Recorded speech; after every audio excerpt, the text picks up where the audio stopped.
অপূৰণীয় ক্ষতি doctor Nagen Thakur sir আমি ভাবোঁ যে অসমৰ ভাষা সাহিত্যৰ বিশেষকৈ ভাষাতত্ত্ববিদ হিচাপে অসমৰ 10 গৰাকী যদি আমি ভাষাতত্ত্ববিদৰ নাম ল'বলৈ যাওঁ তাৰ ভিতৰত ছাৰ এগৰাকী আৰু আমি সকলোৱে জানো যে ছাৰ অসমীয়া ভাষা সাহিত্যৰ পালি প্ৰাকৃত ভাষাৰ এগৰাকী বিশেষজ্ঞ হিচাপে জনা যায় আৰু ছাৰে এগৰাকী অধ্যাপক হিচাপেও সফল আছিল। ছাৰক আমি ওচৰৰ পৰা মই পাইছিলোঁ আৰু গতিকে ছাৰৰ এই অপূৰণীয় ক্ষতি আমি ভাবোঁ যে অসমীয়া জাতিটোৰ কাৰণে আৰু অসমখনৰ কাৰণে বিশেষকৈ ভাষা সাহিত্যৰ কাৰণে এই ক্ষতি কেতিয়াও পূৰ নহ'ব।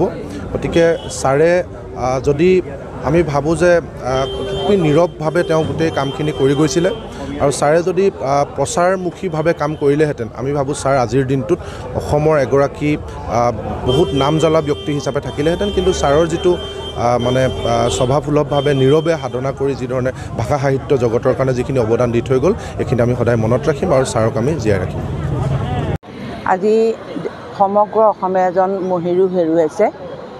তেখেতৰ নশ্বৰ দেহ ৰাজ্যিক মৰ্যাদাৰে শেষকৃত্য সম্পন্ন কৰিব পাৰিলেহেঁতেন, কিন্তু কিহৰ কাৰণে কৰিলে আমি নাজানো।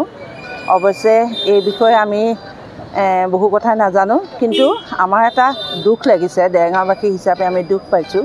তেখেতক ইমান গুৱাহাটীৰ নিচিনা এখন বিশ্ববিদ্যালয়ৰ তেখেত অসমীয়া বিভাগৰ মুৰব্বী অধ্যাপক হিচাপে তেখেতক আৰু ইমান এজন গৱেষক পণ্ডিত তেখেতক ৰাজ্যিক মৰ্যাদা দিয়া হ'লে আমি সুখ পালোহেঁতেন, অকণমান মানে আনন্দও পালোহেঁতেন। এই ক্ষেত্ৰত ক'ত কি হৈ গৈছে নাজানো, আমি কিন্তু অকণমান দুখেৰে এই কথাটো প্ৰকাশ কৰিবলৈ পাই দুখ প্ৰকাশ কৰিছোঁ।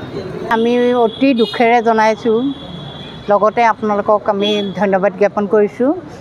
এইকাৰণে দুখ লাগিছে যে আমাৰ এজন অভিভাৱক, এজন বটবৃক্ষ, আজি যাৰ আমাৰ পৰামৰ্শদাতা আছিলে তেখেত, গতিকে তেনেহেন এজন বিজ্ঞ লোক আজি আমাৰ মাজৰ পৰা আঁতৰি গৈছে।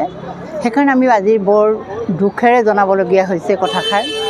কিন্তু এটা কথা যে তেখেতৰ দৰে ইমান এজন বিজ্ঞ পুৰুষ আৰু তেখেত এনেকুৱা এজন ব্যক্তি আছিলে যিজন ব্যক্তিয়ে আজি হেমকোষৰ নিচিনা এখন অভিধান যেতিয়া প্ৰণেতা হৈছিলে তেতিয়া তেখেতে প্ৰায় 50,000 শব্দৰে তেখেতক এই অভিধানখনৰ যিসকলে প্ৰণেতা আছিলে তেখেতসকলক সহায় কৰিছিলে।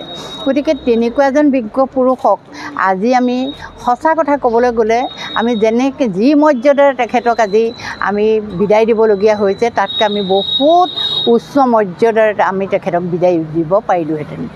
এই কথাটোৱে আজি অকণমান দুখ পাইছোঁ আৰু হ'লেও আমি এজন অভিভাৱক হেৰুৱালোঁ, সেইটোৱে আমাৰ আজি মৰ্মান্তিক দুখ। আৰু বিশেষকৈ তেখেতে সকলোকে ইমান মৰম কৰিছিলে। মই যেতিয়া কলেজলৈ যাওঁ তেতিয়া ছাৰে বাটতে ধৰি আহিলানে বুলি ইমান সুন্দৰকৈ সোধে। ছাৰৰ অমায়িক আছিলে, সকলোকে সমব্যৱহাৰ কৰিছিলে ছাৰে, কাকো বেয়া ব্যৱহাৰ কৰা নাছিলে। সদায় ছাৰে ৰাস্তাত ৰৈ থাকিলেও মাতবোল কৰে, কেতিয়াবা খোজকাঢ়ি গ'লেও মাতবোল কৰে, এনেকুৱা ধৰণৰ ছাৰ আছিলে। কিন্তু সেইজন ছাৰক আমি সদায় হৃদয়ত স্মৰণ কৰি ৰাখিম আৰু সদায় আমাৰ হৃদয়ত থাকিব ছাৰৰ মৃত্যু হোৱা নাই, ছাৰ অমৰ বুলি আমি ভাবিছোঁ যে ছাৰৰ হৈ পেলাই যাতে আমি দেৰগাঁৱত অন্ততঃ ছাৰৰ স্মৃতিৰ অৰ্থে কিবা এটা কৰিব পাৰোঁ, তাৰ এটা আমি আগন্তুক দিনত চিন্তা চৰ্চা কৰিব লাগিব।